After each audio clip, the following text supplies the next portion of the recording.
ចាសូមជម្រាបសួរដល់លោកអ្នកបងប្អូននៅក្នុងសេចក្តីស្រឡាញ់នៃព្រះយេស៊ូវគ្រីស្ទចាថ្ងៃនេះខ្ញុំនឹងអាននៅព្រះគម្ពីរម៉ាកុសនៅជំពូក13ខ32ដល់ខ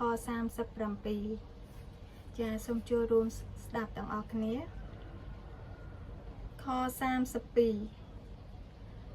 ឯត្រង់ថ្ងៃនិងពេលកំណត់នោះគ្មានអ្នកណានឹងបានទេ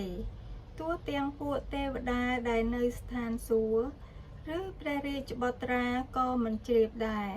ជ្រាបតែព្រះវរបិតាប៉ុណ្ណោះចូលប្រុងប្រយ័ត្នឲ្យចាំយាមហើយអធិដ្ឋានផង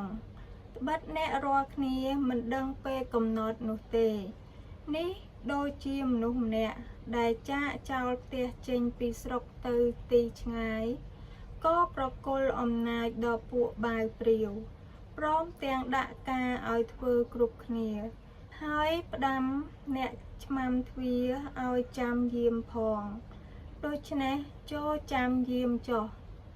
ត្បិតមិនដឹងជាវេលាណាដែលម្ចាស់ផ្ទះនឹងមកវិញទេ